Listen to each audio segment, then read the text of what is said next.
Segala makneka benda kotor dia makan. Perangainya pun perangai kotor. Sebab itulah Allah Ta'ala mengharamkan babi. Ada pula orang tanya, ustaz, kalau dah begitu kotornya babi, kenapa Allah buat babi?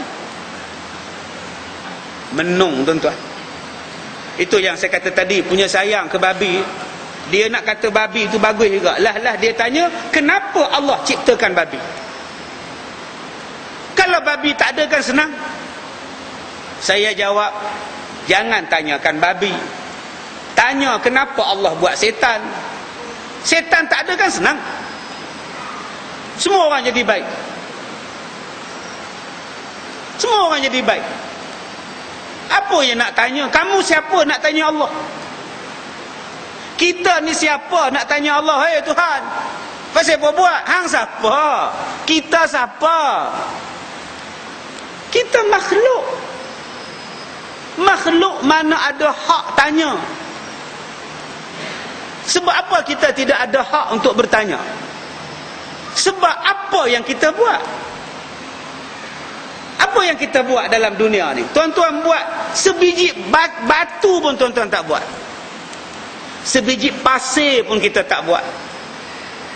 Sebiji kuman pun kita tak boleh buat. Semua yang dalam dunia ni Allah yang buat. Ustaz, saya buat kilang baju, ustaz. Belah otak hang kilang baju hang. Kalau tak ada kapal hang boleh buat. Kalau tak ada pokok hang boleh buat. Kita tak ada apa-apa. Kita tak ada milik apa. Kita ni pun Allah buat. Mana boleh kita tanya pada Tuhan sebab apa dia buat, sebab apa dia tak buat? Kita sebagai makhluk, sami'na wa ata'na. Allah kata haram, haram. Allah kata halal, halal. Maknanya ustaz, kita ni tak ada hak nak tanya apa lah ustaz. Memang tak ada hak pun, sedar diri pun. Kita tak ada hak tanya Tuhan. Sebab tu kalau kita berdoa, Tuhan tak makbul doa, jangan marah. Jangan marah pada Tuhan. Ya Allah, ya Allah, ya Allah, ya Allah. Kita pun marah, kenapa Allah tak makbulkan doa aku? Kalau kita paksa Allah makbulkan doa kita, sekarang siapa yang Tuhan? Kita ke Tuhan? Ya Allah, Tuhan, bagiku kaya. Kita minta, bagiku kaya. Sekarang siapa Tuhan? Kita perintahkan Tuhan. Mana boleh kita perintahkan Tuhan? Kita mohon, dia bagi, dia tak bagi, hak dia. Yang kedua, kenapa Allah jadikan babi? Itulah tanda kekuasaan Tuhan. Allah boleh buat macam-macam benda. Binatang yang ada tengkok, binatang yang tak ada tengkok. Babi, binatang yang pelik. Pelik babi, tuan-tuan. Allah nak tunjuk kehebatan dia. Ada binatang yang menjala, ular. Dalam ular itu ada bisa. Bila dia patuk orang, dia gigit orang, bisanya masuk dalam badan orang, mati orang yang dia patuk. Tetapi yang kita heran, bisa tu ada dalam ular. Ular tu tak mati. Sepatutnya ular tu mati, sebab dalam dia ada bisa. Pasal apa dia tak mati? Inilah yang dia suruh fikir. Sebab itulah tujuan dijadikan babi nombor 3 sebagai ibrah. Apa dia ibrah? Pengajaran, i'tibar. Jangan jadi babi makan segala benda yang kotor. Jangan jadi babi tak erti bela anak. Jangan jadi babi tak erti bela mak bapak. Itulah ibrah. Bukankah setiap yang Allah ciptakan ini semuanya ibrah? Harapkan pagar makan padi. Ibrah pada padi itu. Kalau kita ni jadi padi kan bagus, lagi berisi, lagi menunduk. Padi bukan setakat dijadikan untuk beras makan. Padi jadi untuk ibrah pada kita. Jangan kamu jadi macam buaya, duduk dalam tenang-tenang, rupa-rupanya ada buaya. Ibrah. Kamu jangan jadi macam binatang yang boleh tukar-tukar color. Kejap warna lain, jangan. Semuanya binatang yang Allah Ta'ala buat, semuanya ada ibrah. Tapi sayang, manusia suka bantah. Baik, apa dia lagi sebab yang Nabi Isa bunuh babi ni dan beranak-ranaknya dengan beberapa banyaknya? Maka kerana tidak diberi segala kafir memakannya dan menghidupkannya, maka dibunuhlah oleh Nabi Isa alaihissalam. Kata Imam Nawawi di dalam kitab Syarah Muslim, dan membunuh Nabi Allah Isa akan binatang babi adalah setengah daripada jalan menghilangkan segala mungkar yang zahir di muka bumi ini. Imam Nawawi kata, manusia ni jadi jahat paksa babi. Jadi kita kena cek balik ni tuan-tuan, hadis ni. Ahli sains kena kaji balik hadis ni. Betul ke makan babi ni manusia jadi jahat?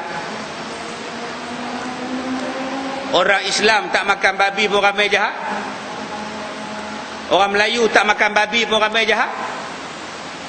Benar, kita tak makan babi secara terang-terangan. Tapi mungkin campuran babi, enzim babi, lemak babi dah bebas masuk dalam perut orang Islam. Cuba kita perhati, makanan kita siapa yang buat? Daripada mi sampailah kepada beras nasi, daripada ayam sampailah ke ikan. Ikan kita orang kafir ternak, bela ayam orang kafir bela, bela patin kafir yang bela. Tu yang jadi di Batu Gajah, dibelanya ikan patin, dibubuhnya taik babi dan daging-daging babi yang direbus, ditauk dalam kolam.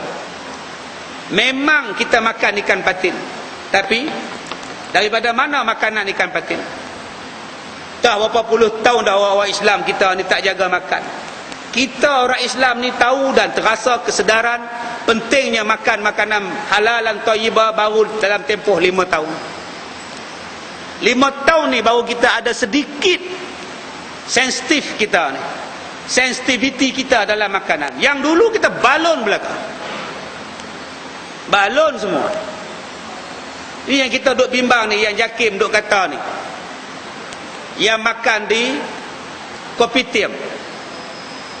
Hanya 2 kopitiam saja yang halal daripada ratusan yang dapat sekarang ni. Siapa yang penuhkan kopitiam itu? Tah apa dia bubuk? Ada susu yang dicampur dengan lemak babi, ada serbuk kopi teh yang dicampur dengan lemak babi. Yang ni yang Imam Nawawi sebut, yang Nabi duk kata ni, babi ni punca jahat manusia. Dia merangsang hormon-hormon jahat. Anak jadi melawan, cikgu jadi teruk, ustaz jadi tak boleh pakai. Semua pakai tak boleh jadi pakai sekarang ni. Sebab kita tak makan babi secara terang-terang, tetapi disebabkan pembuatan makanan orang Islam dibuat dan disediakan oleh orang bukan Islam yang kita tak tahu status halal dan haram, maka akhirnya kesannya vaksin ubat ada babi, ubat-ubatan yang dicampur dengan babi, krim-krim yang dicampur dengan babi, sampailah kepada pelicin-pelicin kulit, pewangi-pewangi, semuanya dicampur dengan kebabian ini tuan-tuan. Maka hendaklah kita sekarang ni wajib kepada kita mencari yang halal supaya kita selamat daripada sifat babi dalam rumah kita. Baik, masalah yang terakhir, kata membunuh babi di dalam negeri kafir. Ini bukan saya kata, lagi sekali saya ulang. Saya kata saya kata pula, saya baca ya. Saya tak nak ulah, saya baca. Kata Imam Nawawi rahimahullah ta'ala di dalam kitab Syarah Muslim, dan sepotong hadis dalam masalah 229 menunjukkan dalil bagi yang terpilih daripada mazhab kita Syafi'i dan mazhab jumhur bahawasanya apabila mendapat kita akan babi di dalam negeri kafir atau lain-lainnya dan dapat kita membunuhnya, nescaya harus kita bunuh akan dia. Saya tak kata, ni Imam Nawawi kata, Imam Syafi'i kata, jumhur mazhab kata. Dia kata kalau jumpa babi dalam negeri orang kafir ataupun di lainnya, kalau boleh bunuh akan dia. Bukan saya kata, ni kitab kata, hukum kata. Dan pada sepotong hadis menunjukkan atas batalnya qaul mereka yang syaz daripada azhab kita dan lain-lain daripada mereka itu, yang mereka berkata apabila jumpa babi di dalam negeri kafir boleh dibiarkan dia dengan tiada dibunuh apabila tiada siapa memakannya. Ada setengah pendapat yang mengatakan bahawa babi ini boleh dibiarkan hidup kalau tak ada siapa yang memakan. Kata Imam Nawawi, pendapat itu adalah salah. Pendapatnya yang benar berdasarkan hadis yang kita bacakan tadi. Bila jumpa saja babi, bunuh dia walaupun ada orang yang memakannya. Jumpa babi, bunuh. Itu bukan saya kata. Nak marah pada kitab, marah pada kitab. Jangan marah pada saya. Rasa bulan depan tak ada pula masjid ni. Ya. Saya baca kitab. Saya baca hadis. Tak boleh bela. Jangan tolong mereka bela. Dan kalau mereka nak bela, bagi pulau kat mereka. Duk jojoh tengah laut, hang bela sana. Tai-tai babi semua jatuh dalam laut. Hanya air laut saja yang boleh merosakkan tai-tai babi. Tai babi ni tuan-tuan bila jatuh dalam sungai, dia jadi simen. Ulang balik. Tai babi kalau jatuh dalam sungai, dia jadi simen, jadi keras. Tetapi kalau jatuh dalam laut, dia jadi cair. Kerana masinnya air laut membunuh kekuatan garam yang ada di dalam tai babi.